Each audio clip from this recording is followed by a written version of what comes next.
Saludos. Saludos a todas y todos. Estamos en Voces y Contextos, como es normal. Tenemos una variable en los temas, pero también damos un saludo al maestro Sotelo, que nos dejó encargado el changarro porque hoy se fue a firmar libros, y eso es bueno. Y el compañero Delfino, bueno, se fue a esperar en la panga a ver si llegaba una especial para él, y ojalá no se vaya alguna pachanga que no le gustan. Bien, vamos a dar inicio el día de hoy con una variable de temas, y tenemos el tema de la Guardia Nacional, aprobación del dictamen, y como un segundo enlace que sería la caída del PRI, PAN, PRD y MC, o el divorcio de este disfraz de derecha. Y en el otro tema tenemos provocación del crimen organizado en Guerrero. Vamos a analizar un poquito si es una provocación del crimen o qué se esconde atrás de los grupos criminales. Y para concluir, plantearemos nuestro punto de vista sobre la elección de Brasil en cuanto a Lula da Silva y la segunda vuelta, que es el 30 de octubre. Bien, en el asunto de la Guardia Nacional debemos entender que hemos planteado en diferentes momentos nuestro punto de vista. Ya discutimos la reforma constitucional, el por qué sí, varios coincidimos en que se debe permitir que la Guardia Nacional tenga un ejercicio más pleno y que sea una administración del ejército, pero que se quede claro que el comandante y jefe supremo de las Fuerzas Armadas en México están estipuladas y es el presidente de la República. En este tema vamos a permitirle al maestro José Guadalupe Sánchez que nos ilustre más al respecto para que vayamos teniendo un poquito más de contexto. Gracias, maestro Guadalupe. Sí, yo trataría de ser breve, puesto que ya hemos discutido el tema. Nada más decir varias cosas, ¿no? Primero, que este planteamiento que se hace en torno al discurso que tenía López Obrador en campaña, como planteamiento general sobre los problemas de seguridad en nuestro país. Bueno, si hacemos una recapitulación de lo que significó del 2006 al 2012, esta guerra fratricida contra el narco, en donde se dio la confrontación y que efectivamente hubo efectos colaterales, donde la sociedad civil salía en medio, ese es un planteamiento real que sucedió. El otro tema es que con Peña Nieto la situación del 2006 al 2012, al 2018 no cambió. Siguió esta tendencia. Con Calderón se vio más esta infiltración que tuvieron los carteles en las instancias jurídicas de nuestro país, como la Fiscalía General de la República. Hay varias detenciones y que terminan precisamente en lo que hoy pasa en la justicia norteamericana con el proceso que lleva a cabo García Luna por delitos contra la salud, etcétera, etcétera, cometidos también en agravio del gobierno estadounidense. Entonces son dos ejemplos claros de lo que había pasado o que ha pasado con la seguridad pública en nuestro país. Si bien es cierto, hay un discurso también, digamos, de campaña de López Obrador. ¿Qué pasa en el 2019? Se plantea que la situación es crítica en el país, que se han cooptado a las policías estatales, municipales, y que lo que hay que crear es la Guardia Nacional, que había que decirlo, es aprobada por todos los países. Ahí hay un planteamiento jurídico constitucional interesante. se dice que en 2024 tendría que hacerse un balance de lo que había pasado en el papel de las Fuerzas Armadas. Nada más también había que decir que a lo mejor el mandato constitucional que tiene el 79 constitucional, que dice que el presidente de la República tiene esa capacidad jurídica de utilizar las Fuerzas Armadas en el momento que sea necesario y en los lugares que sea necesario. Creo que ahí estaba bien planteado, o más bien está bien planteado. Lo que hace efectivamente el constituyente, o más bien los legisladores en el 2019, es normar esa actividad, es darle una figura jurídica que le permita mayor capacidad al ejército. La diferencia hoy es que efectivamente esta reforma constitucional de los transitorios está hablando precisamente de acotar, de normar, de decir qué es lo que debe hacer la Guardia Nacional, y ahí se plantea que debe estar a disposición del ejército para tener más capacidad de maniobra. Y por otro lado también se plantea que el ejército no solamente sea en 2024, sino sea hasta el 2028. Bueno, dice la oposición, ¿por qué no nos esperamos al 2024? Bueno, efectivamente las condiciones no son tan óptimas, y entonces efectivamente puede ser cuestionable, como dijimos la vez pasada, cuando plantean es que cuando el ejército está en las calles son síntomas de un estado autoritario. Pero lo cierto es, compañeros, que el ejército ha estado en aquellos lugares donde efectivamente ha habido la crisis de legalidad, y porque los gobiernos estatales y municipales han sido irresponsables. Yo más pongo el caso muy claro, el de hace 8 días en Guadalajara.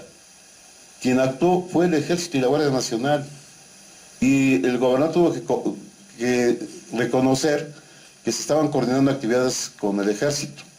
Él fue crítico primero y después dijo, ¿saben qué? Es que no me queda otra más que efectivamente coordinarme con el ejército y la Guardia Nacional.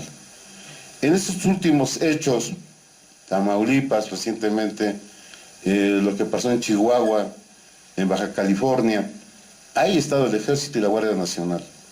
Cuando ha estado en el Estado de México, la población se pone contenta, en Michoacán también. Y esto es el otro tema que vamos a hablar, de que efectivamente el crimen organizado también ha sido muy hábil de penetrar organizaciones sociales. Esto también es real. Las guardias de la sociedad civil en Michoacán sí jugaron su papel, pero también hubo penetración del narco, hay que decirlo. Y entonces, aquí queda la máxima. El monopolio de la fuerza lo debe tener el Estado. Y el Estado en este momento cuenta con el Ejército y la Guardia Nacional. Y esta aprobación de más de 2/3 partes que se dio en el Senado, pues es una reflexión que hacen, pero además hubo adecuaciones. Es decir, no estamos en el presidencialismo autoritario de los 70s, de los 80s, de antes de que hubiera alternancia política en nuestro país, sino hoy ya los senadores intervienen. ¿Qué dijeron? Que hay que hacer un balance de lo que va a pasar de aquí al 2028, de lo que ha pasado del 2019 hasta la fecha, que hay que aprobar una partida especial para que las policías municipales y estatales puedan tener una policía óptima, ¿sí? A las circunstancias. Si nosotros hacemos un estudio de acuerdo al INEGI, efectivamente vamos a ver que hay un gran déficit de policías en el país. Y entonces me parece que la situación, porque se habla mucho de eso, y yo no quisiera no ser tan burdo, pero es como cuando una pareja se conocen antes, ¿no? Y están a punto de matrimoniarse. Ya cuando se casan, pues hay que definir bien las condiciones, porque no conocíamos muchas cosas. Y si no, pues ya después habrá muchas cosas. Pero efectivamente, las condiciones en las que llega AMLO es una descomposición del sistema de justicia en México, y que la Guardia Nacional es la última alternativa transitoria que tiene el Estado para poder poner en la estabilidad al país. ¿Qué dice la derecha? Y hemos visto a diputados, senadores. No, es que México ya se volvió la dictadura de Pinochet. Bueno, para hablar de los 70s, ¿no? Digo, ya en esa idea. Bueno, pero dice, es que ya estamos viviendo en Cuba, ya estamos viviendo en Nicaragua, ya estamos viviendo en Venezuela, todo fuera de contexto. Yo quisiera decir, bueno, nosotros que somos poblanos, cuando vamos en el Zócalo vamos como si nada. A veces, una vez al día pasa una tanqueta, a veces ni pasa. Está ahí en zonas donde hay zonas de conflicto. Por ejemplo, en la zona de Huachichol, en zonas donde se da el robo de combustible, etcétera, etcétera, ahí está. Y entonces me parece que el problema de la seguridad pública, el problema de esta situación que se vive en el país crítica en torno a la inseguridad, me parece que el hecho de que hoy el Senado haya aprobado por el momento por 2/3 partes es un avance para el país, y que esta va a regresar a la Cámara de Diputados para después ya que el presidente de la República pase a promulgarla como ley, y que efectivamente se lleve a cabo este problema que va más allá de la cuestión partidaria. Entonces, lo que hoy vemos son injurias que yo creo que finalmente el PAN le debe una disculpa al ejército, porque bueno, esta señora Lili Telles en su discurso va más allá incluso de hacer una crítica opositora con sustento, y creo que eso de alguna manera merma el carácter de la oposición del Partido de Acción Nacional, y creo que efectivamente el ejército no se merece ese tipo de calificativos. Bueno, ya no hablemos de la clase política, bueno, porque ya pareciera parte de la normalidad, pero creo que hasta eso había que cuidar. Y en ese sentido me parece que el Senado debe elevar su nivel de discusión, tanto también la Cámara de Diputados, y ver entre todo el interés nacional. Porque efectivamente, como ya está en proceso el 2024, obviamente que la oposición le apuesta a una parálisis legislativa. Y creo que ahí están actuando de manera irresponsable, porque están respondiendo más a su interés partidario que al interés del país. Gracias, maestro Guadalupe. Indudablemente, si hacemos un análisis de cómo es la Guardia Nacional, y en cuanto a la aprobación del dictamen, el Senado ya lo aprobó, independientemente de los razonamientos o irracionalidad de la derecha en su lenguaje tan carente de razón. Y además, esa posición que no corresponde ni a la dignidad del Senado, ni a la dignidad de un representante de un Estado. ¿Por qué? Porque finalmente llegaron por los votos de los ciudadanos. Hayan llegado por Andrés Manuel López Obrador o hayan traicionado a la Cuarta Transformación o hayan llegado por otro partido. Pero aquí es la voz de un Senado que representa esa esencia del pueblo. Ya después en otros temas hablaremos si es correcta la presencia de un Senado o no es correcta, que es un tema que nos han pedido los compañeros, y vamos a ver si es correcto tener Senado o nada más la Cámara de Diputados. Después de esto viene la aprobación en la Cámara. La aprobación en la Cámara va a ser muy rápida, creo que pues prácticamente llega, se va a la mesa y la ponen en agenda y se va a votación. Después se publica para que se turne al constituyente, porque es una reforma constitucional y tiene que aprobarla la mitad más uno de los congresos de los estados. Y en este sentido, pues Morena tiene la mayoría de los congresos y va a ser muy rápido esta aprobación, y esperemos que así sea, porque de lo contrario vamos a seguir teniendo una situación más crítica. La parálisis también tengo que mencionarlo, maestro, la parálisis de la derecha ha insistido, y como lo dijo, no vamos a aprobar nada, está demostrando que es una pereza y una torpeza de actuar en contra del pueblo de México. Por otro lado, el divorcio del PRI, se desbarata el PRI. y unos senadores votan a favor y unos en contra.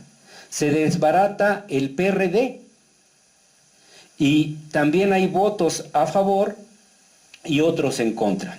Y el PAN y el MC se quedan solitos y abandonados, pero además hay que ver que son de los que tienen algunos de los estados más peligrosos de la República.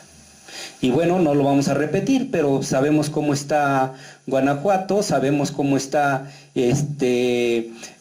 Jalisco, cómo se ha puesto Nuevo León, y bueno, si seguimos en esta dinámica, las situaciones están graves, independientemente de que no señalemos qué es lo que ocurre en los otros estados. Pero esta es la realidad. Maestro Indalecio. Sí, bueno, yo quiero comenzar con Andrés Manuel López Obrador, y todos fuimos testigos.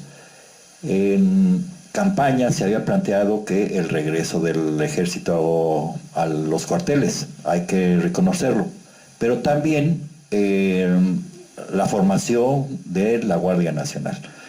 Él mismo, el presidente Andrés Manuel, ha dicho que es de sabios rectificar o cambiar. Y entonces, ya estando en el gobierno federal, es decir, tiene capacidad para informarse de cómo está ese nudo, es decir, el crimen organizado.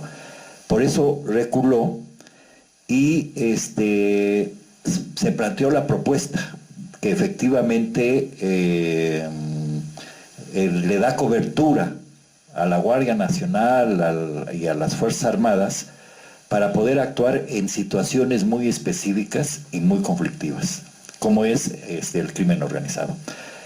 Ahora, hay que entender por qué, yo me puse a pensar por qué reculó, por qué cambió. Es decir, uno dice, está canijo la situación, y entonces, es decir, ante esa situación, uno de los elementos es el deterioro de las policías estatales y municipales. O sea, hay que reconocerlo. O sea, las policías estatales y municipales se ha comprobado que incluso están penetrados por el crimen organizado. Pero no solo es eso.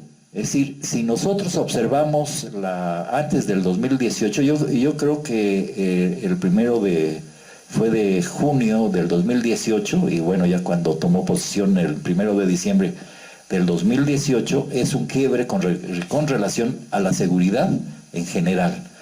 Si observamos antes del 2018, podíamos ver cómo había una convivencia del crimen organizado, el Estado, mientras estaban los priistas, es decir, los 60, los 70, los 80, los 90, es decir, hay ahí una convivencia, entre comillas, pacíficas, hay una situación que se comienza a deteriorar a partir del 2000.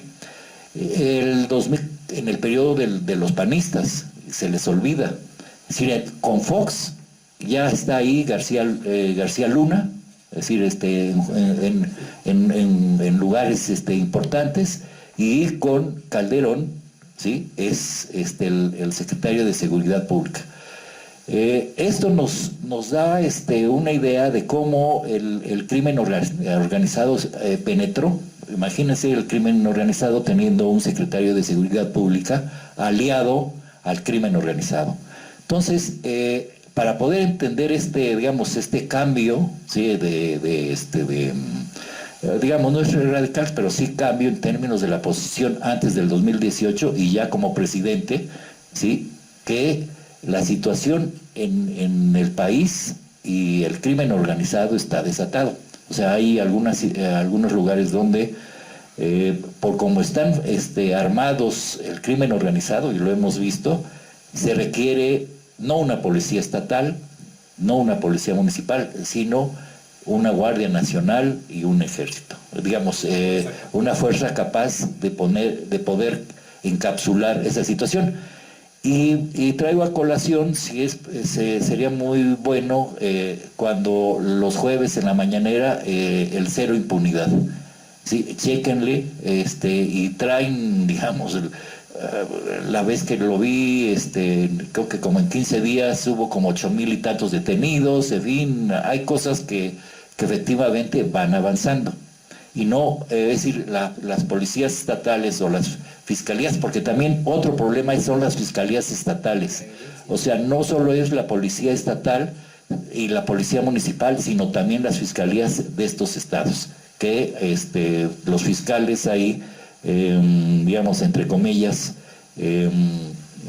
juegan un papel, creo que a veces de detención, de retener los avances en contra del crimen organizado.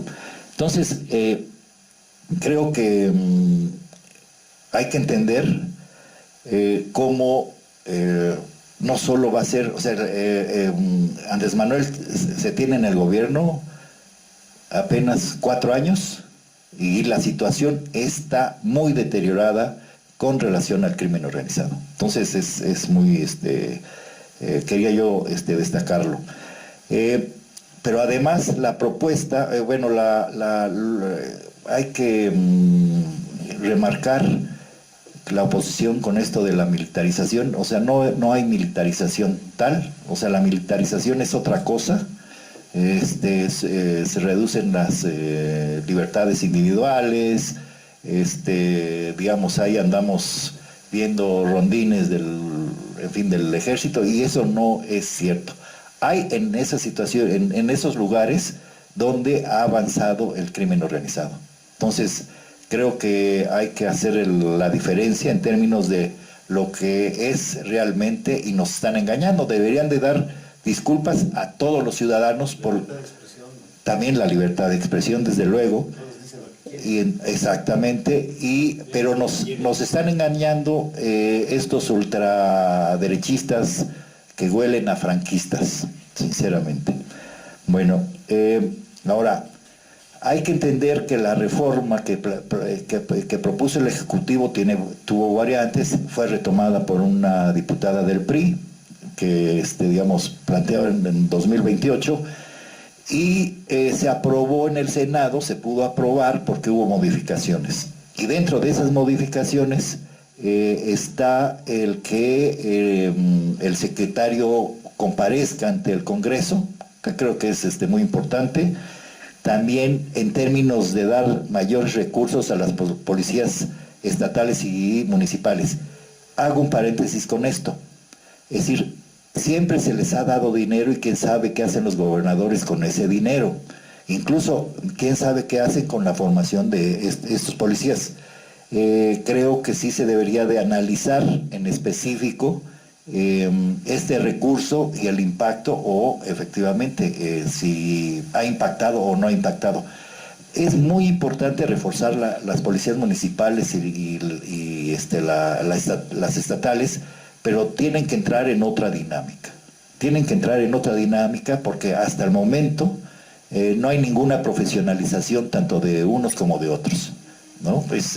Por ejemplo, hasta donde yo conozco, hay lugares donde las policías municipales ganan más que los policías estatales, ¿no? Y luego no hay, hemos visto cómo policías municipales están vinculados o atentan en contra de los derechos de los ciudadanos, o sea, las policías. Entonces, no es solo que lo del el ejército, eso como que encubre, pero sí es importante revisar y que esos recursos efectivamente, es decir, se puedan revisar después de haber sido ejercidos, si se está traduciendo en términos de mayor eficiencia en las policías municipales y en las policías estatales, porque si no, va a ser lo mismo. O sea, el asunto no es solo de dinero.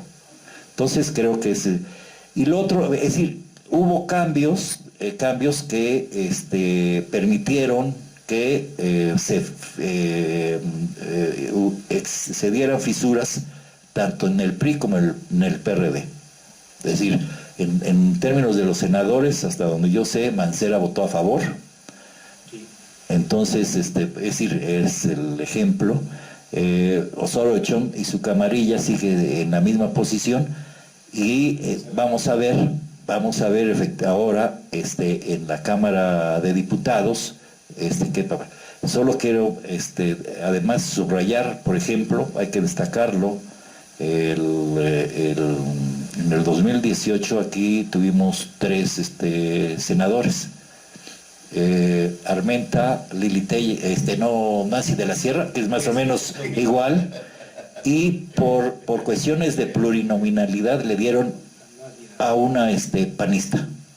Bueno, el único que votó a favor fue Armenta, y Nancy de la Sierra está en contra de esta posición, y la otra también. Es decir, para que en un futuro inmediato no nos volvamos a equivocar.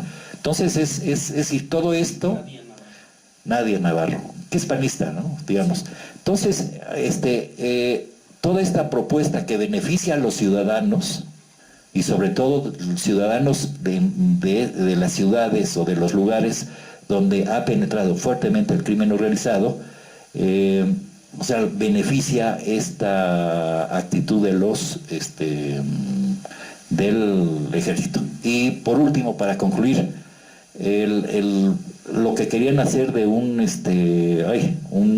montar el show con relación a Pegasus o el espionaje, yo creo que si no hay espionaje o inteligencia, no es lo mismo espionaje que utilizar más la inteligencia. Yo creo que la inteligencia se está usando porque han desmantelado muchos laboratorios. En Michoacán creo que llevan como 10 laboratorios desmontados. Entonces, creo que sí es importante la inteligencia, se está impulsando la inteligencia, y todo lo que vaya en contra del crimen organizado, pues es válido. Yo agregaría en ese punto de espionaje e inteligencia, maestro, que no solamente es la inteligencia, sino también los decomisos y la inmovilidad del recurso económico en cuentas para que estas mafias vayan deteniéndose. ¿Algo más sobre ese tema, maestro? Pasamos al siguiente. Muy breve. Súper breve. Nada más decir que efectivamente el gobierno de AMLO sí tiene un programa de seguridad pública contra la delincuencia, y que efectivamente en ese plan está precisamente tener en disponibilidad a una Guardia Nacional y al Ejército ante la crisis que hoy vivimos, para que actúe en consecuencia en beneficio del pueblo.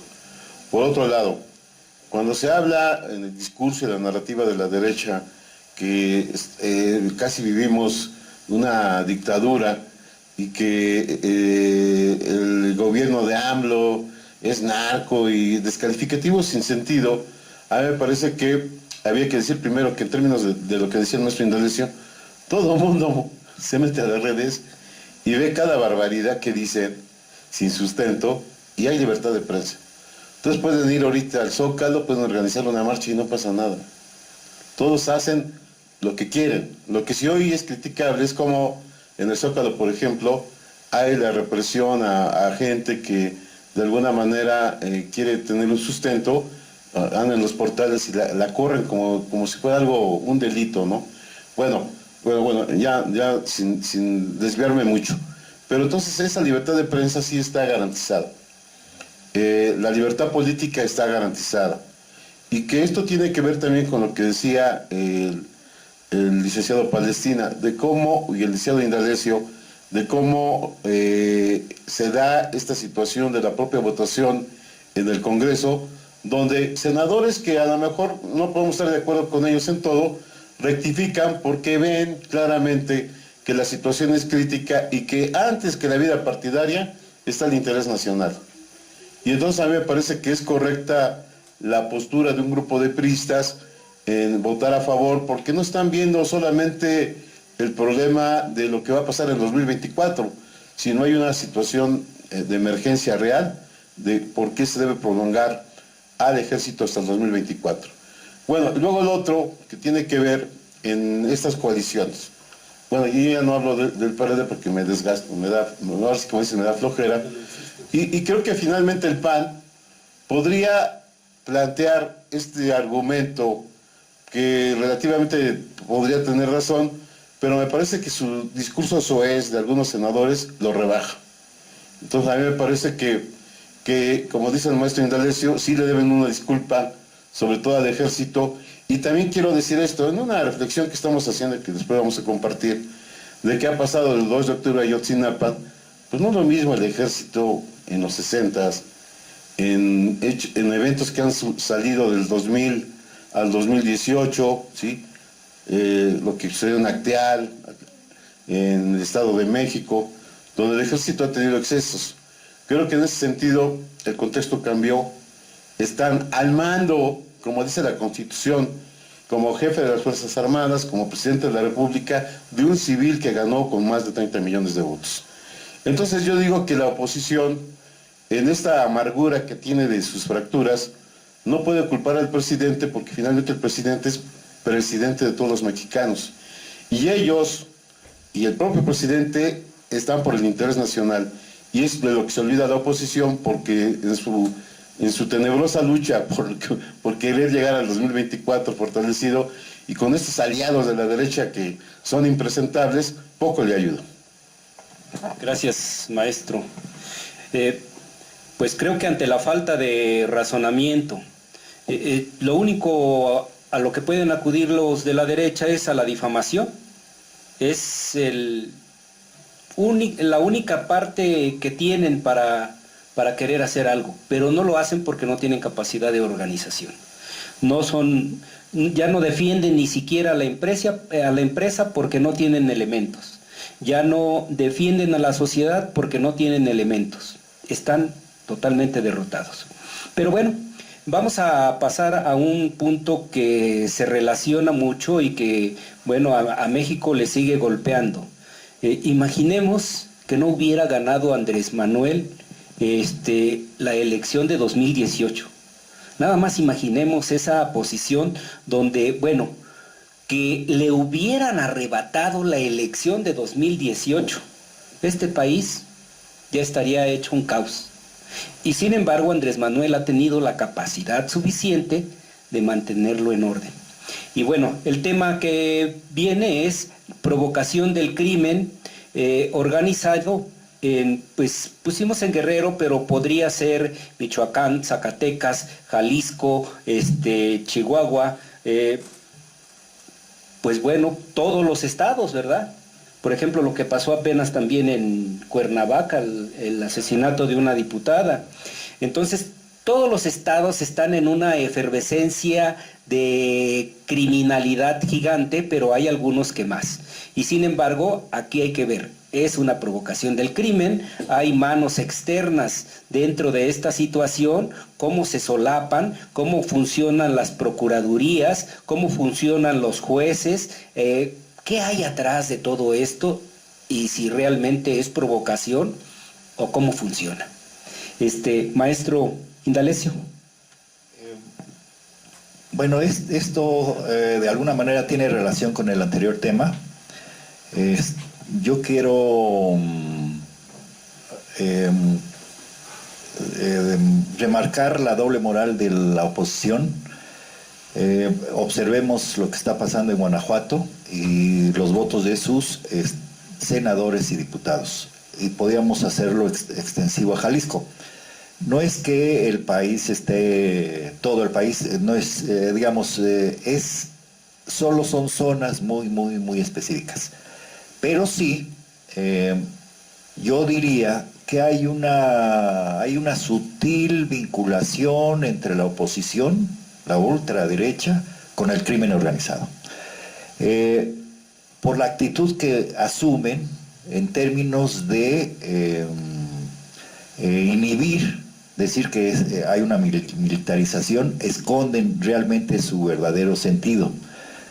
Entonces, lo que está pasando, lo que pasó en Guerrero y lo que está pasando en Guanajuato, lo que está pasando en Jalisco, en zonas muy específicas, es la intervención del crimen organizado para inclinar la balanza en términos hacia la oposición y que también los medios, ¿sí?, ponen en primer lugar esos hechos como si fuera en todo el país.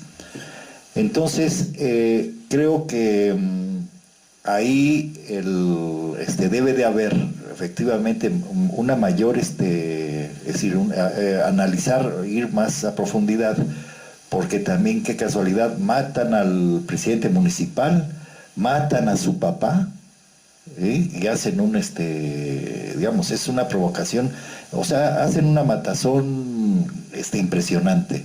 Y creo que hay que rechazar ese tipo de acontecimientos.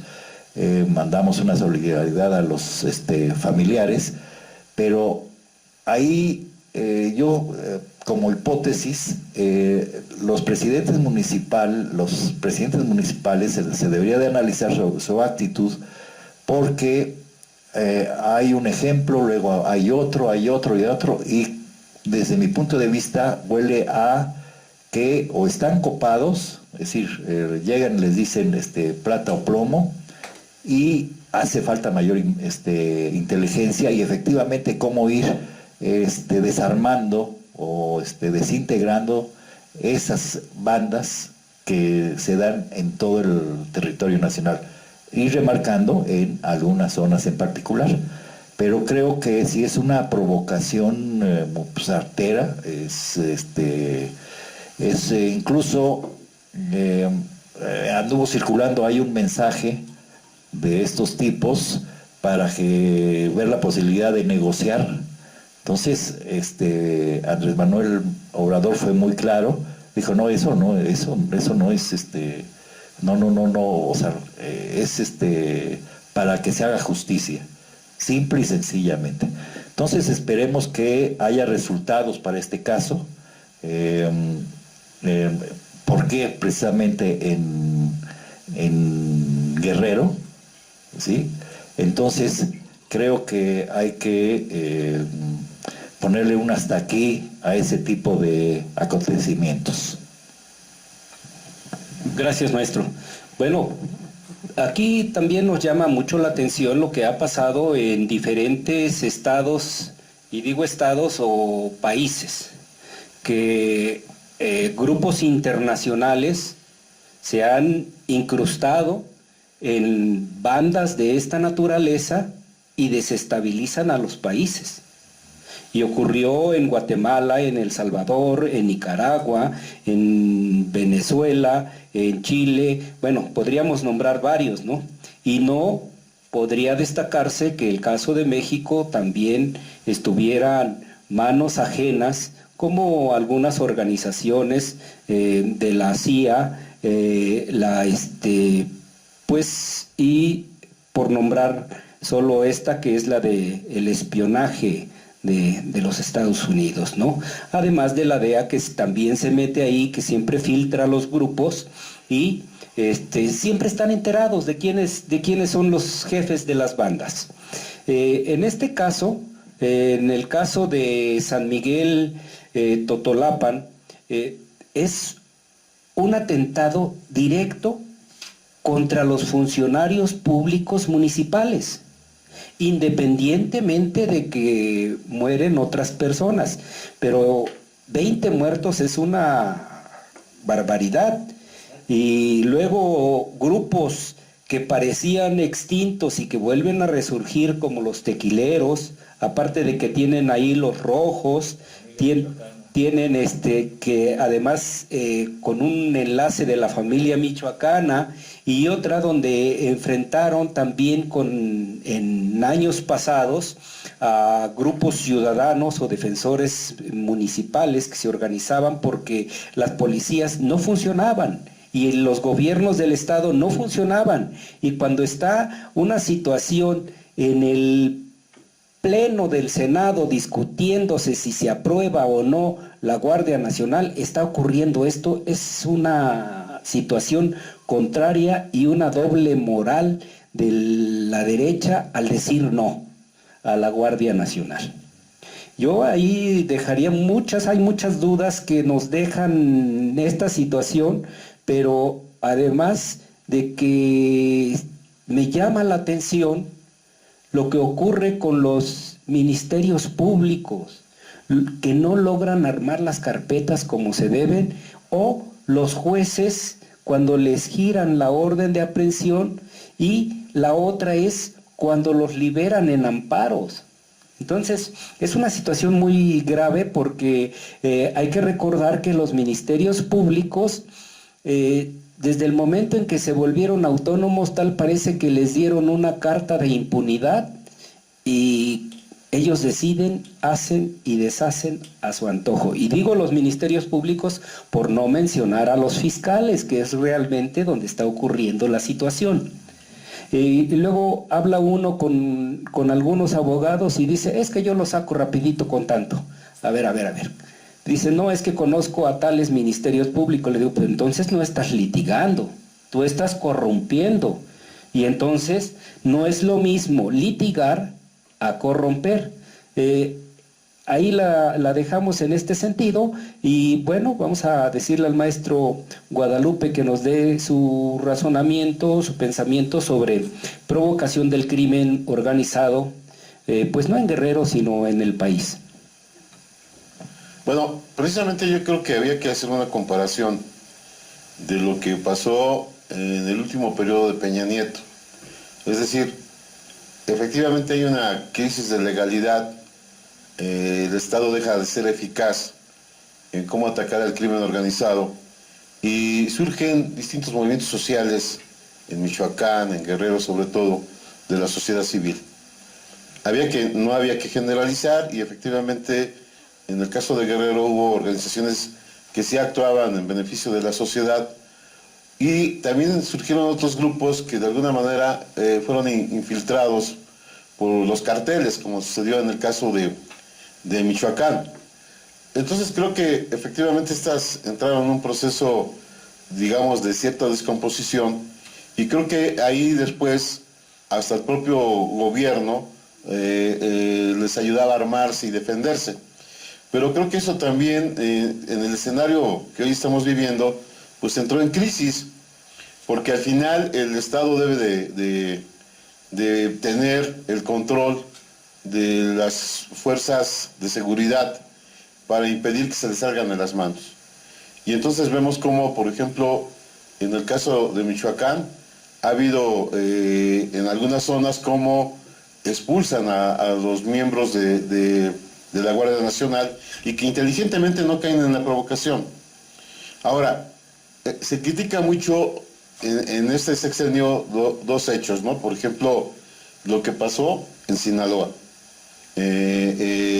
Cuando efectivamente se da la detención del Chapito, hay una mediación, bueno, ya está ahí la operación Guacamaya, que ya, muchas de las cosas que ya sabíamos salieron.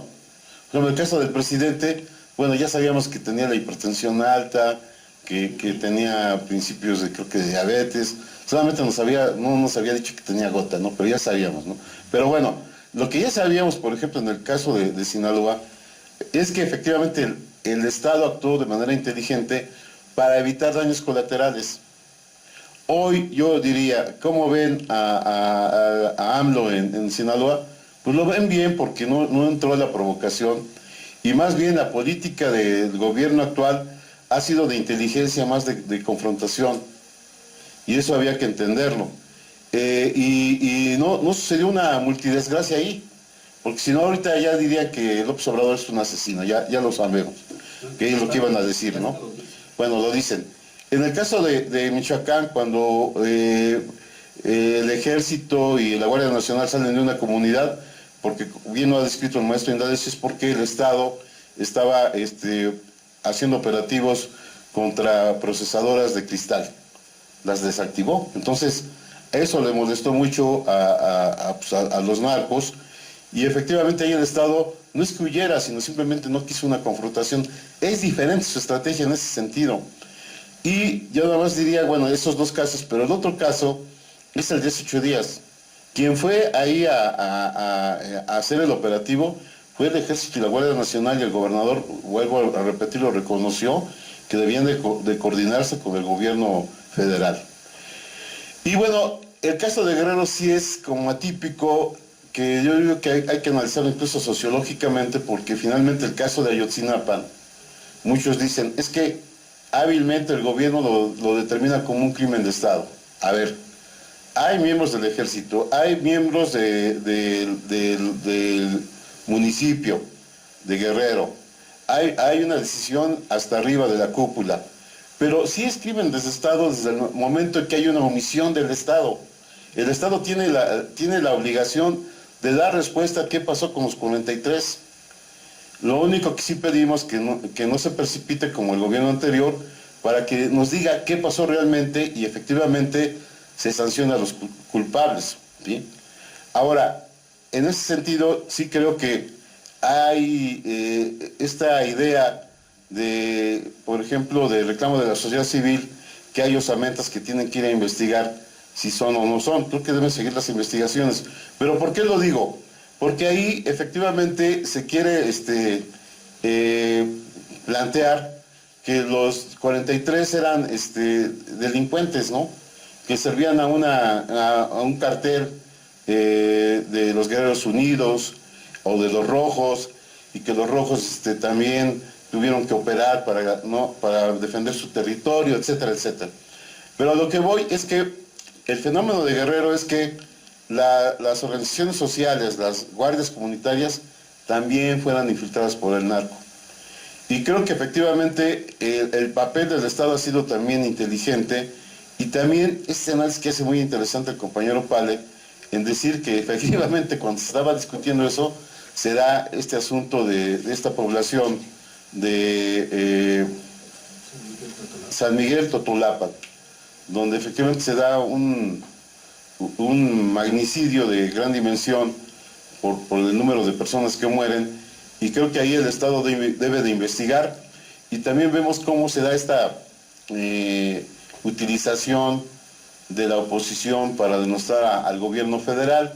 Ya lo vimos con Lord Cuchillo, que ahí sí no dicen nada, ¿no? De cómo hijo de un delegado de la Ciudad de México actúa de manera impune. Está el tema del Grupo Firme, cómo la derecha empieza a criticar a la sociedad de que fue a desahogarse, solamente fue a desahogarse, y que bueno, hay canciones que sí nos gustan, otras que no nos gustan, pero fue un acto de libertad. O vemos también hechos como, incluso voy a decirlo recientemente, el hecho de que la secretaria de Economía fuera a renunciar ya es un escándalo, ¿no? Crisis del gobierno. Entonces, estamos ante situaciones que todo lo que se haga, los poderes fácticos, la propia ultraderecha va a utilizar para denostar a un gobierno, y no sabe distinguir, ni tiene propuesta de qué es una política de gobierno que debe de beneficiar a todos, a utilizar cualquier situación para denostar una política de gobierno. Sí, creo que ya te fuiste al extremo hasta cuando se sienta Andrés Manuel, que si se volvió los zapatos o no, si se despeinó. Bueno, ese es el nivel que tiene la derecha. No hay más. Y entonces a esa situación, pues ¿qué vamos a decir? Con ellos no podríamos debatir, o si debatimos ojalá tengan propuestas, ojalá tengan ideas, y pues sí sería bueno que esa derecha tuviera una posición firme, clara, y poder hacer planteamientos. Y además en la política se discute fuerte, y también se llega a acuerdos, porque si no llegas a acuerdos para este país, de nada sirve que representes a este país en el Senado o en el Congreso de la Unión como diputado. Y los gobernadores deben hacer lo propio. Y la otra, ¿dónde están sus delincuentes? Por ejemplo, el Cabeza de Vaca, ya se salió del jaripeo. Entonces habría que saber si no se convirtió en tiburón y ya está cruzando el océano. Esa es la otra. Uno de los puntos interesantes, vamos a cerrar, y bueno, pues quien como maestro Indalecio nos podría ilustrar sobre la elección que está ocurriendo en Brasil. ¿Y por qué tocamos Brasil? Es el país, el tercer país más grande de América, ¿no? Que por territorio, pero además sería el segundo país en población de América. Y esto también es importante porque la relación con México en la economía y en lo político y en la fraternidad con los pueblos americanos es de suma importancia. Por eso vamos a darle un toquecito, aunque todavía falta más para ir entendiendo. Lula da Silva y la segunda vuelta. Bueno, antes de entrar, solo comentar que lo más probable en términos del crimen organizado es que genere más provocaciones.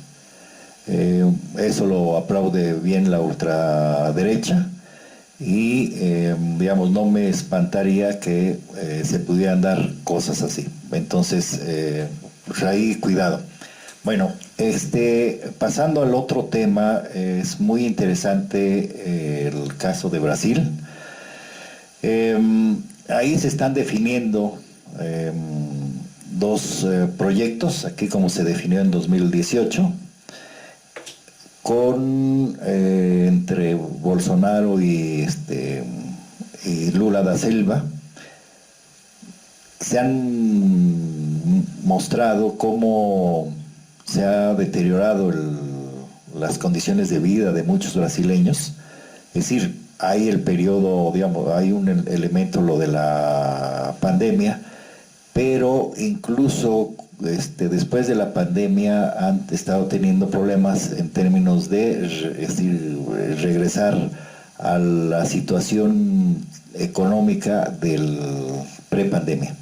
Entonces ya lo había dicho Palestina, es el tercer país, digamos, Estados Unidos tiene como 10 millones de kilómetros cuadrados, sumándole Alaska, luego Canadá, más o menos 8, Brasil igual más o menos 8, y sí es el segundo más poblado después de los Estados Unidos. Lo que se dio en la primera vuelta, hay una ventaja de Lula da Silva de 7-8 puntos. Esperemos que se mantenga esa ventaja, pero hay que reconocer, hay ya muchos analistas, digamos, han puesto atención al proceso en Brasil, y en varios lugares la ultraderecha, o sea, ya no son los conservadores, son la ultraderecha que han avanzado también de manera importante. Entonces, sería, si gana Lula, es decir, y en función de la propuesta distinta que tiene, que es una propuesta social, es muy similar a la de López Obrador, la de Petro, Bolivia, Honduras, Chile, Argentina, es decir, en términos de que los países de América Latina, o en el caso de Brasil, pueda generar sus propias fuerzas, sus propias condiciones para evitar que los conflictos exteriores como la guerra de Ucrania les pegue fuerte. Entonces, en esta coyuntura sí es importante que gane Lula. Esperemos que el pueblo brasileño lo ratifique, porque sería Lula ha hecho críticas a la guerra de Ucrania, es decir, antes, digamos, de que fue maltratada el asunto entre el problema de Ucrania y Rusia, es decir, hay una posición muy clara que coincidiría con la posición de Andrés Manuel López Obrador y Petro, digamos, o más bien todos los, digamos, los presidentes de nuevo tono hacia lo social, ven claramente los efectos de esa guerra con relación a América Latina. Entonces sí es muy importante, hay que subrayar también el papel que tienen ahí en Brasil los evangélicos. O sea, ahí es impresionante, ¿eh? Tienen empresas, es todo un negociazo. Es todo un negociazo y que se han decantado. Hay fisuras entre ellos, pero la clase política de los evangelistas están más hacia Bolsonaro. Hay otros que también están por Lula. Entonces esperemos que hagan las negociaciones pertinentes con los distintos sectores, es decir, con los que quedó digamos, estuvo Lula, luego Bolsonaro y luego otros dos candidatos, es decir, digamos, en términos de construir un nuevo consenso con nosotros para poder llegar el 30 de octubre a una definición clara y contundente a favor de Lula da Silva. Impulsaría el polo de América Latina. Es más, algunos analistas europeos plantean que en el caso de Europa se están yendo hacia la ultra, el caso de Italia con Meloni, el crecimiento de los profascistas en Francia, Vox, y ahí, es decir, en España, y algunos analistas plantean que mientras allá se está dando el giro hacia la ultraderecha, acá se está dando un giro hacia un Estado que responda a las necesidades de los ciudadanos, contrario a lo que está pasando en Europa, y hay una crisis impresionante. Ahí sí les afecta el petróleo, la luz, que por cierto la luz o las medidas de los gobiernos no le están, digamos, en lugar de controlar a las eléctricas y al negocio de la gasolina, les están dando manos libres, digamos, están ahí, a diferencia de aquí, que efectivamente se está haciendo esfuerzos muy fuertes, es decir, lo subrayo para plantearlo de López Obrador, y lo que se repita si llega a Lula. Todos los miles de millones de pesos que el gobierno inyecta en términos de subsidio, eso es para nosotros. Es decir, si uno llega a una gasolinería y ve el precio como está, el resto nos los están subsidiando. Es decir, a todos. O sea, no es y obviamente lo de la luz. Y en el caso de Brasil, creo que es muy importante porque Bolsonaro tiene todo un proyecto de seguir privatizando, pero además, por ejemplo, atentar contra los recursos naturales, lo que está haciendo en la Amazonas. Entonces, esperemos que Lula, que el pueblo brasileño se despierte y se incorpore a este proceso donde los gobiernos tengan que, digamos, vean a los ciudadanos como personas y no como dato. Bien, aquí sin lugar a duda es una política social la que se va contra una política de exterminio, de ecocidio y de privatización, de convertirse en dueños los particulares del propio país de Brasil. Y la otra política es hacer más participativa a la sociedad y entregarle a la sociedad lo que le corresponde, pues como un hecho natural. Maestro Guadalupe. Bueno, sería muy bueno que nuestro director, así como mandó al compañero Indalecio, previa a las elecciones a Italia, el compañero Indalecio, que ahí nos ganó la derecha con los amigos de Italia. Claro, esperamos que de aquí al 30 de octubre nos mande a Brasil para que fortalezca al PT. Esperamos que nuestro director todavía tenga presupuesto para eso. Sí, bueno, sí creo que esta situación que hoy se vive en este apasionante tema que es América Latina es bien importante. Es decir, si lo que vivimos en las dictaduras del 50 a los 90 en América Latina, fue una situación de genocidios, de proyectos económicos, como sucedió en Chile, donde ahí se empiezan a practicar las políticas del Fondo Monetario Internacional de carácter neoliberal. Son el experimento. Y vemos cómo efectivamente estas dictaduras se desvanecen y entramos en un proceso de liberalización política donde la derecha se fortalece por la vía democrática. Así fue. Y cómo después en el 2000 los gobiernos de Sudamérica y de América Latina empiezan a emerger gobiernos de izquierda democrática. Es interesante ver este fenómeno. Bueno, pareciera que a veces de Europa, de Estados Unidos, hay una incomprensión no solamente de lo que está pasando políticamente, sino también en términos de las políticas que se desarrollan en estos países, porque como ya lo decía el maestro Sotelo, que un saludo porque la verdad no vino el día de hoy por problemas, porque fue a exponer un libro, como siempre anda trabajando, y él decía, es que yo cuando leí este libro del secretario de Nixon, no sé qué. Bueno, ahorita no, me dice el maestro. Hace un libro muy interesante, se me fue también el santo al cielo. Kissinger. Hace su libro y solamente dice 4 hojas le dedica a América Latina.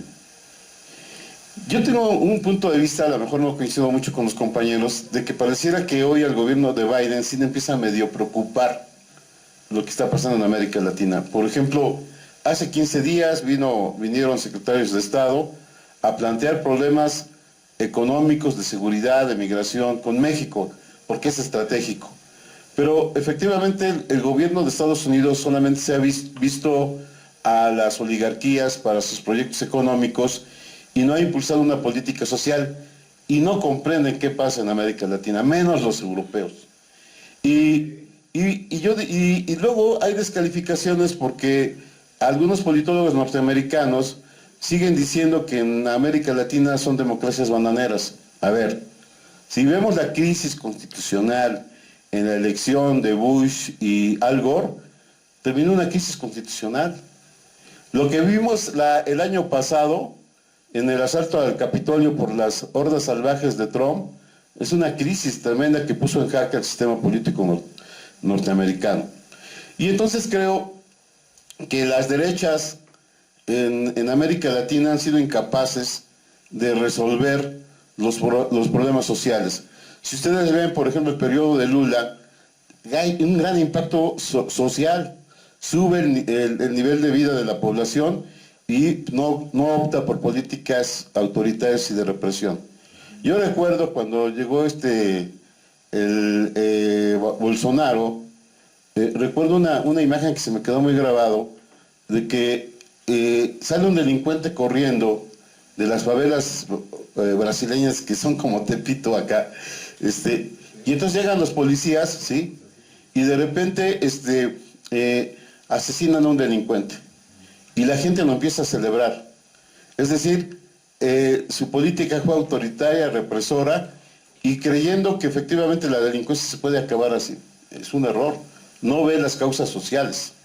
Y por otro lado, efectivamente él está en un proyecto ultra neoliberal, de ecocidio total con el Amazonas. Y aquí también lo que es interesante, ¿qué papel están jugando la religión, las comunidades protestantes a favor de Bolsonaro? Ese es un tema interesante, sobre todo en la segunda vuelta.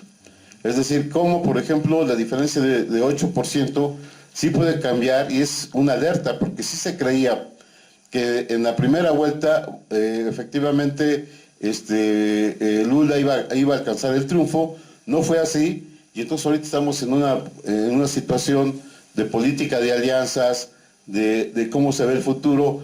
Bolsonaro, esa parte de alguna manera lo ven como un acierto algunos sectores de Brasil, que no decretó el confinamiento, que dejó que todos trabajaran. Sin embargo, la situación que hoy vive Brasil es de alta inflación, de una crisis galopante, y creo que la derecha ahí ha sido incapaz de dar una respuesta a los millones de brasileños que han sido desamparados por su política económica.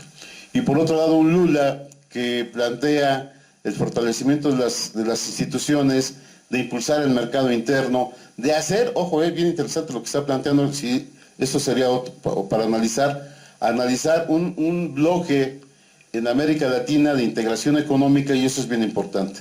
Entonces me parece que sí es una situación crítica, pero sí creo que Lula, esperemos, salga adelante con esta política de alianzas, y además este fenómeno geográfico de que el norte está con Lula y el sur con Bolsonaro. Es interesante ver este fenómeno por cuestiones climáticas regionales y demás, pero creo que al final la sociedad, los más de creo que 30 millones de brasileños que no salieron, si no salieron, van a salir a votar, y esperemos que Lula salga triunfante por el bien del mundo.